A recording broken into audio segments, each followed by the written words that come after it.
Hello, very beautiful community. The chaos of Trump's mind is a kind of mirror to the chaos of his Iran war. What we're going to do today is read one of the recent deranged tweets, truth socials by Trump. And I've produced some notes for us, which we'll work through together to analyze what is wrong with Trump in each of the short lines. But that's not an exercise that's that interesting as an end in itself. It's interesting for a general reason and for a particular reason. The general reason is that Trump's a character who forces us into a bit of psychological analysis. In other words, you are not going to understand the world if you, for instance, like Neil Ferguson, go around thinking that Trump's strange social media posts are just surface atop a glass to be blown off to reveal at least some semblance of strategy beneath. The surface is what there is beneath. And the sane washing of Trump has to stop, and there have got to be institutional ways for journalistic institutions to not just leave this to individual journalists to work through. Otherwise, you end up playing Trump's game again unwittingly, because he puts out 6 explanations of what he's trying to achieve, and you present each one as the official one, as long as it's the latest one. You don't do that. You shouldn't do that in professional journalism in 2026. You need to present the incoherence, and in the way that incoherence is abusive to the citizenry. But Trump came into this with a series of images about the world just looking at him, with him having achieved something glitzy and colorful and splashy and big and powerful and strong in Iran. And then over and above that, there was going to be some satisfaction of a kind of narcissistic omnipotence there. Look at how much obliteration I've done. I've done a lot of obliteration, and nobody obliterates as well as me. That's essentially the strategy. There isn't another strategy. That is the strategy. Or that is to say, that's what is in the space where a strategy should be. And so there is nothing there that can even be articulated, because Trump doesn't have many thoughts. He proceeds in dispositional states that change day by day. And every day for him is a new beginning of the Iran war, even though it's been going on for a month. He wakes up and he says, well, I'm going to get some hits of the exciting things we're doing, and then I'm going to get bored by the fact that it's going on for a month. And then I'm going to get enraged by the fact that I'm stuck, and by the fact that there is nobody coming to help and there is nobody able to help. And that's the end of the day. And then the next day begins almost in this goldfish way, whereby he's forgotten what's happened the day before to a degree that will be stunning to you. And then he's again feeling, yep, I am bored by this. I'm pissed off by this. Or, I'm still getting some narcissistic supply from this, because we've achieved some things in tactical military terms, even though we've failed in every other significant way so far. So that is something you've got to be transparent about. And what we don't want is a kind of a responsible mainstream discourse where we try to figure out the intent behind what Trump is doing. And then we have some people who it feels like are saying exaggerated things, bombastic things, somewhere in the depths of Instagram, like Michael Wolff. We shouldn't have that dichotomy. In other words, professional journalism ought to be able to ingest and filter appropriately the sorts of things somebody like Michael Wolff might put on Instagram. And at the moment we've got this dichotomy, and that's not okay, because you can't hold power to account that way. And here the answer, well, But how do you really know what's inside Trump's mind becomes a version of how does anyone really know anything, right? There are certain things we know better than other things, right? And all questions like that are always a matter of degree, right? But it's just politically impermissible to say, how do you know what's in Trump's mind, right? Because if you have no way of knowing that, then you might as well go completely silent about anything that Trump is doing, because there's going to be no strategy beneath what would be revealed by some kind of analysis of what's going on in his mind.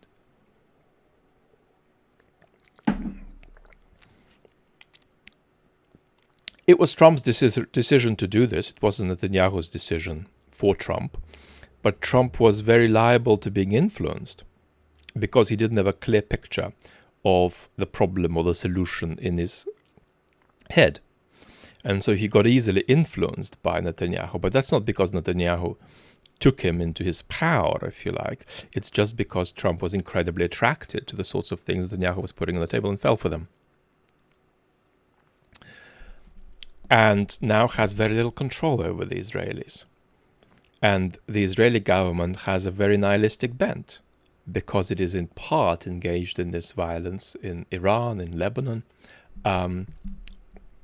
for regime security reasons. And so Netanyahu has some preferences, but ultimately he's okay if the economies of the Gulf states collapse. Right? He's okay if Iran lapses into a civil war. And Trump doesn't have much leverage over Netanyahu because Netanyahu is acting strategically and Trump is acting narcissistically. He's out to fulfill his needs for narcissistic supply while increasingly realizing that they're not being fulfilled, and he's stuck and he's angry. So let's look at this tweet, Truth Social by Trump, and read the short note form analysis I've produced. That's a mirror, right, to what you're seeing on the outside, right? That's the outside is the war with Iran, the inside is Trump's mind. Let's read the post. NATO nations have done absolutely nothing to help with the lunatic nation, now militarily decimated, of Iran. The USA needs nothing from NATO, but never forget this very important point in time, President Donald J. Trump. And thank you for your attention to this matter is missing in this case. So let's break this down. NATO nations have done absolutely nothing. And so what I'm doing here basically is applying our best understanding, probably of a psychoanalytic kind, about narcissistic personality disorder, a disorder of the personality Trump has. We've talked about this endlessly, if you're a regular with me. If you're new, there's a big video on the main channel, not on this channel, about this, called Why Trump Submits to Putin. NATO nations have done absolutely nothing. And so it's important to understand that for Trump, when he thinks that somebody fails him, that person rapidly becomes worthless. This is quite binary for somebody with a narcissistic personality disorder, right? So it makes it hard for Trump to say NATO, and I put NATO in quote marks because Trump speaks about NATO as though he weren't in it. And indeed, nearly the entire administration, perhaps with a few exceptions like Rubio, speak about NATO as though they weren't in NATO, as though it was some kind of adjacent alliance. But it makes it hard for Trump to say that NATO is frustrating but valuable, disappointing but needed, right? It's either not disappointing and valuable, or it's disappointing and valueless. And note here that somewhat inebriated neocon ideologue without a personality disorder would be able to say in this case, well, I believe you failed me, but I still need you. And Trump can't do that. If you failed me, I don't need you. And so he's not going to say, you failed me, I need you. He's going to say, you failed me, you're worthless. Then he's going to say, come, I need you. Then he's going to say, you failed me, you're worthless. But he's not going to be able to say it at the same time. Now, let's take a break from this write-up. What the hell should the Europeans do? And what would you want the Europeans to do if you were an anti-Trump person within the United States?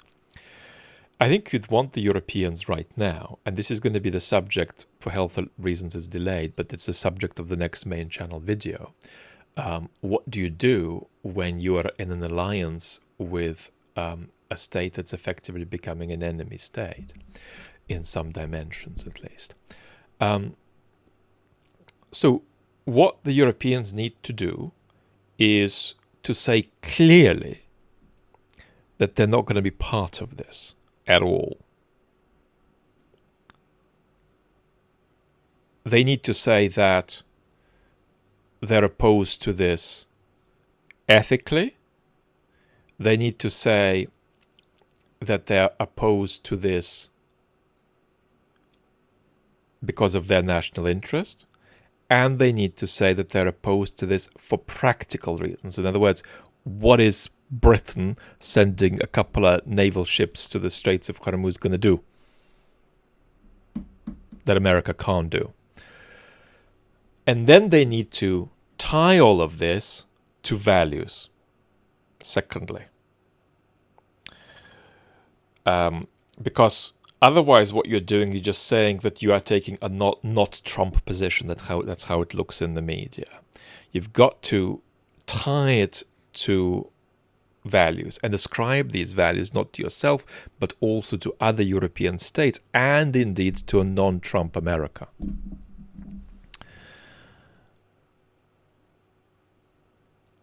And then what you've got to do, thirdly, and this is very difficult practically, is you've got to push really hard for a maximally unified European position on this, which is completely lacking. And that will require difficult negotiation, and that will require compromise, and it will require proactive effort of the kind that's difficult when your democracy is on the rocks, right? It's very difficult for Keir Starmer, the UK Prime Minister, for instance, to galvanize the mental space for that kind of initiative when everything is falling apart for him in his domestic politics, and he's doing firefighting to the best of his abilities. Now, you can question whether he has the right abilities for this historical moment, and I do question that. But the point is, he is in his own limited way trying to do his best. He doesn't have the mental space for it. And so that's a real problem. It's a bit like me being as ill as I am and being able to work, an hour or two from bed every day, making plans. How do I follow through on this email by a journalist asking me some questions or inviting me to engage in some way? How do I balance what I talk about? How do I sort of maybe rethink the way I'm delivering my content? Well, I don't have space for that because I'm in a health survival mode. So it's sort of like, oh, today's Tuesday, I'm gonna do this. Hopefully I'll be able to just pull it out today, and then my body will collapse and blah blah blah, and then it'll be the next day. So that's how these leaders of weakened democracies are dealing with what you would call proactive, strategic proactivity. It's very difficult. It's easier to say that they should do it. It's really difficult for them to do it in the vulnerable position which they find themselves. It's like me planning something very proactive when I'm under a level of pressure from my illness. It means as long as I keep on doing what I'm doing, that's already a miracle. And here we've got to balance gentleness with toughness, right? Okay, this is difficult to do, but it's really important to do. So guys, explore ways in which you can make headspace for it and push it forward, right? This idea of getting European countries to speak from the same hymn sheet. Next line. The lunatic nation of Iran. Trump evacuates Iran of any real qualities that Iran actually has, properties that it has. So Iran becomes a kind of degraded object about which Trump doesn't need to think, and which just becomes just a stage for him to perform his superiority on. And that's a problem, because it's now 1 month of his special military operation, and he hasn't learned anything about Iran since the thing started, in my opinion. He has been, just through sheer obstinance, forced to realize that the regime doesn't collapse as easily as he thought it would. He has been forced through sheer obstinance to realize that, of course, they were going to close the Straits of Hormuz and strike the regional countries. But that's just acceptance of the reality of certain facts. That's it. He has not deepened his understanding of the region and what the consequences are of each decision he might make. To cease his war, to adapt his war, and so on. He doesn't learn, doesn't take advice, doesn't ask for advice, can't hear advice when it's shared with him. Now militarily decimated. So there is, of course, a lot of pleasure in destruction spectacle in the Trump administration. Just listen to the sort of neo-fascist excretions emanating out of Hegseth. But this phrase is not that, actually. It's a kind of defensive phrase that's not about breaking Iran. It's about not breaking Trump's false sense of self. So sort of Iran must appear ruined so that Trump can feel sort of falsely intact. And so he is engaging with the component of the war that's the tactical military success of the war as a mode of self-rescue, psychic self-rescue. It's like somebody who just has a lot of anxiety unless they bake a cake and infuse the house with the smell of the cake each Sunday morning. Let's say that's connected with some childhood trauma. So for Trump, obliteration of Iran, of Iran's military capabilities at least, is the cake.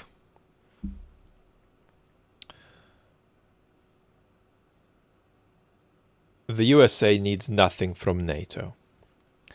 And so this is just elementarily kind of a theatrical denial of need, a sort of a denial of dependence on the world you can't control. And so this is sort of state sovereignty conceived of as narcissistic immunity.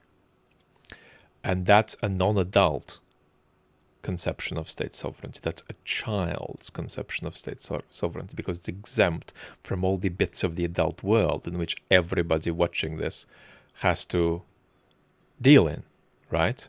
Need, compromise, exposure, and that's just magnified to the power of 1,000 when you're dealing with a state.